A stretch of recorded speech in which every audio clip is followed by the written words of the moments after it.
famous turret top. And as clearly as a dateline, this feature marks the modern automobile. No man can look at the amazing record of accomplishment here in this research division without confidence that these men are going ahead with an eye to the future, looking for new facts and principles which will make things better and make life easier for all of us.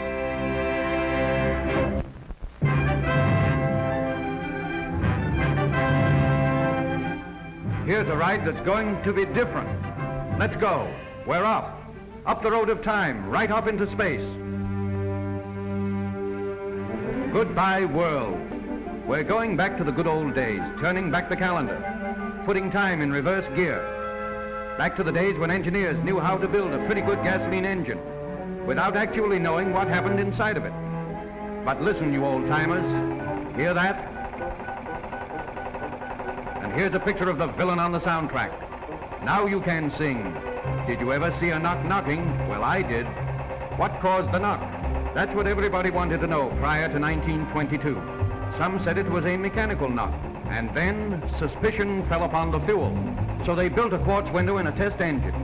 And these detectives of research watched the gasoline villain at work, and they got the evidence. Gasoline was burning unevenly and compressing and heating the unburned portion of the charge until it suddenly exploded, producing an audible banging noise. Some chemical was needed to control the burning of the fuel. And finally it was discovered that a rare compound of lead, mixed in proper proportions with gasoline, made an ideal anti-knock fuel. This new fuel was tried in a test engine with the quartz window. And not only could they see the villain become blue with defeat, but the knock was gone. Horsepower increased, speed picked up, and the engine actually cooled off considerably. And so, as a result of research in fuels, progress marched on. But this research has not ended. Opportunities still lie ahead for further progress in this field, where great advances have already been made and more are certain to come.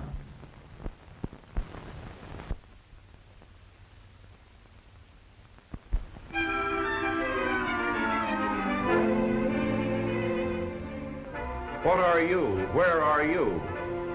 Just what is your right climate? A lump of coal can't work until we make things too hot for him.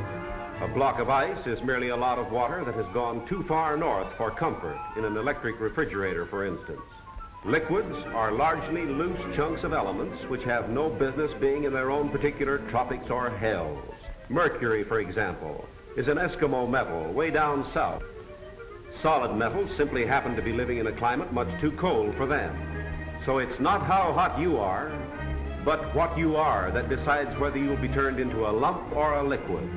But there are many things which men must build to stand up under temperature changes and give you A1 performance north or south. That's why you'll find vast ranges of heat and cold in the manufacturing and testing divisions of modern industry. But how about poor old Homo sapiens? Homo sap can't deliver 100% performance on a hot day. He can't take it.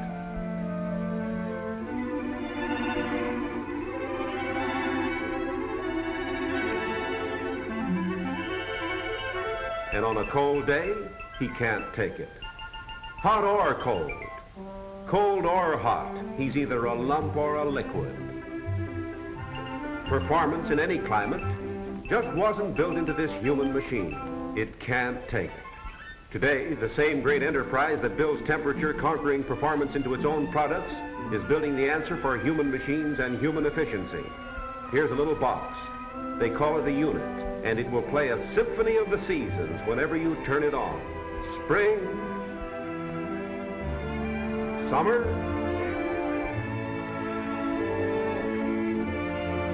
fall,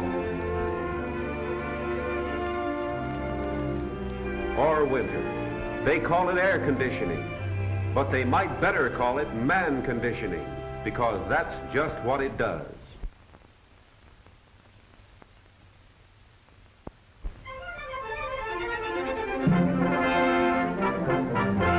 Remember how it used to be in the good old days? It wasn't only rough roads and hard tires that made you speak of the lovely countryside dancing in the sun.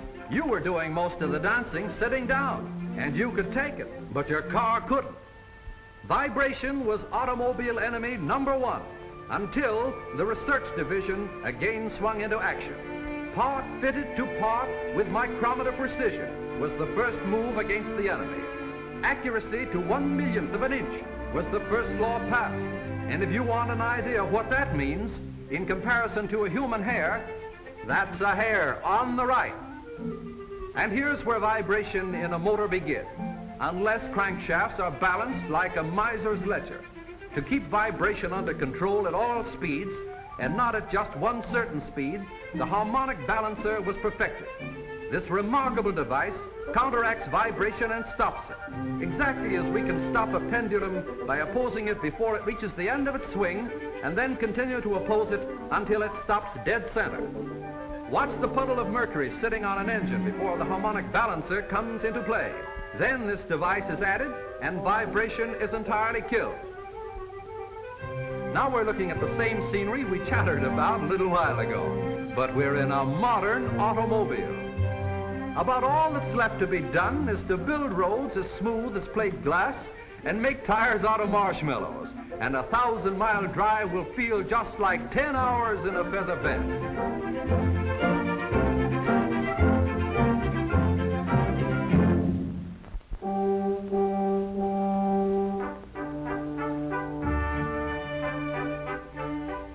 Here are a few of the final exams for every product of the General Motors family before it graduates to you. You can't calculate endurance with a pencil and a pad of paper. You've got to drive.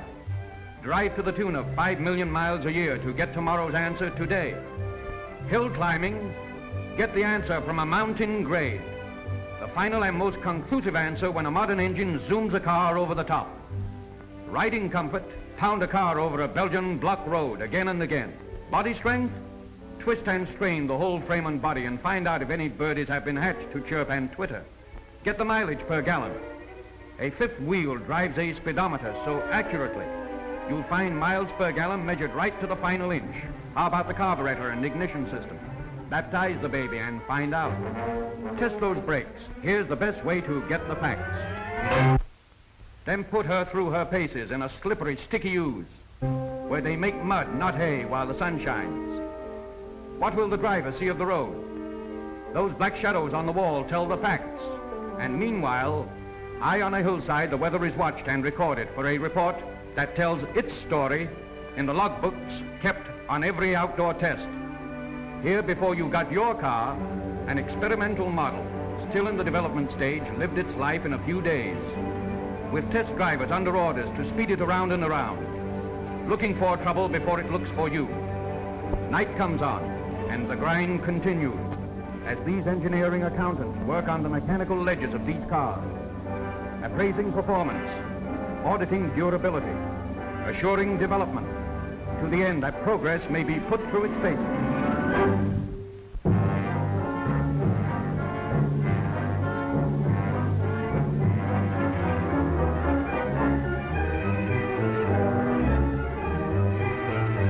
Motor cars for the million. Hundreds of accurate individual parts converging in a steady stream. Thousands of persons engaged in the creation of fine motor cars. But a great problem has always faced them and always will, and here's the problem. Thousands of new cars, millions of horsepower, but not a wheel can turn until one last item is added to complete the combination. And this last item is the one important part of every automobile that no manufacturer can build. And here it comes now. You've often seen a car without a driver, but have you ever seen a driver without a car? How would you surround him with a design and a mechanism which would please him in every particular? He demands change every year, for example.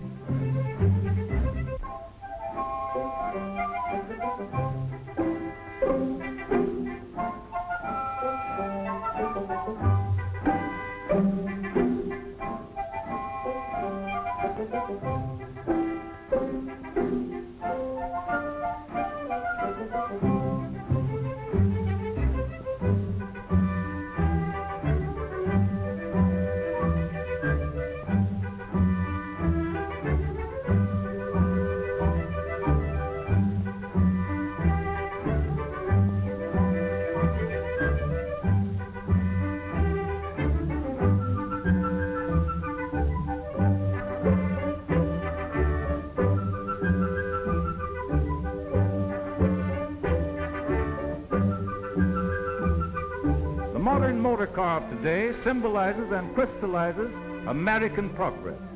Men, materials, and methods are the roots of this progress, but chief among them is men.